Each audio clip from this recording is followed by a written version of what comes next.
Isa sa mga activities na pwede nating gawin sa ating free time lalo na sa panahon ng tag-init ay ang pag-akyat ng bundok. Bukod kasi sa mura na ay talaga namang mag-e-enjoy ka sa mga tanawin na maaari mong makita lalo na pag narating mo ang tuktok nito. Kaya tara, samahan niyo ako, simulan na natin ang ating adventure.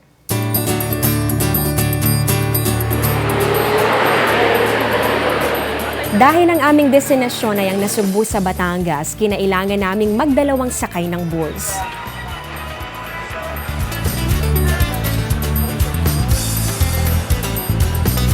Ang aakatin naming bundok doon, swak daw sa mga beginner.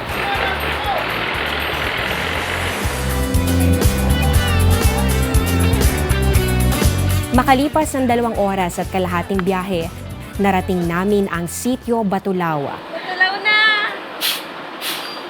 Dito sumakay kami ng tricycle papuntang Barangay Kailaway, Sitio Balagbag. Halong lubak-lubak at patag na kalsada ang aming binaybay sa loob lamang ng 10 minuto.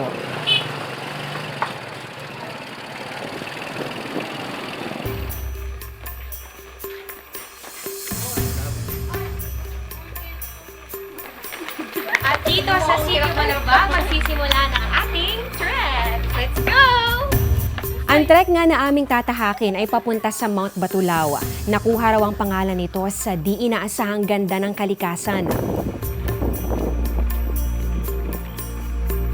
Kwento po sa mga ninuno ko po dito, mga matatanda po sa amin na nagmula pong naka-discover daw po sila ng isang kuweba dito sa likod ng Mount Batulaw. Pinasok nila yun, bali may mga kristal daw po silang nakita na naihalin tulad sa mga batong nailaw po. Kaya po naging Mount Batulaw po ang lugar namin dito. May madadaan ng 3 registration area. Pwedeng pumili mula sa 2 trail mula sa paanan ng bundok papunta sa tuktok. Ang Old Trail sa Silangan at New Trail sa Kanluran na mas mainam para sa mga beginner. Tuwing buwan ng Enero hanggang Pebrero, kung kailan dominante ang hanging amihan, ramdam ang tuyo at malamig na hangin kapag umakyat dito. Pero ngayong papalapit na nga ang tag-init, ramdam ang kombinasyon ng malamig at mainit na hangin.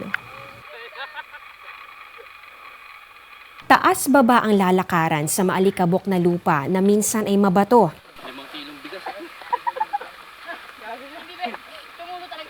Minsan din, kinakailangan pang gumamit ng lubid paakyat. Itinuturing na minor climb o isa sa pinakamadaling akyatin na bundok sa bansa ang Mount Batulawa. Pero kailangan pa rin mag-ingat sa kabi-kabilang bangin na natatakpan ng matataas na talahib habang papalapit sa tuktok ng bundok. Peak 1. Peak 1 pa lang namin.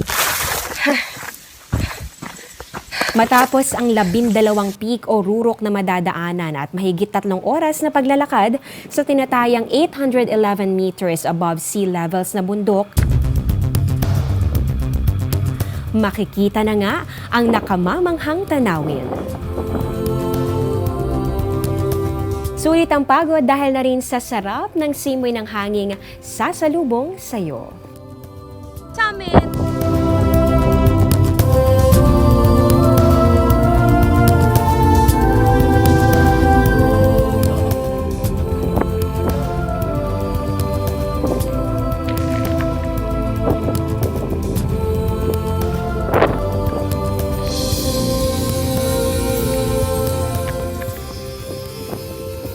Bukod sa tagumpay ng pag-apak sa tuktok, iba pa rin ang pakiramdam na mapalapit sa kalikasan na malayo sa kabiasnan. Mula dito sa Mount Batulaw, Nasugbu, Batangas, ako si Amor La Rosa para sa Panahon TV.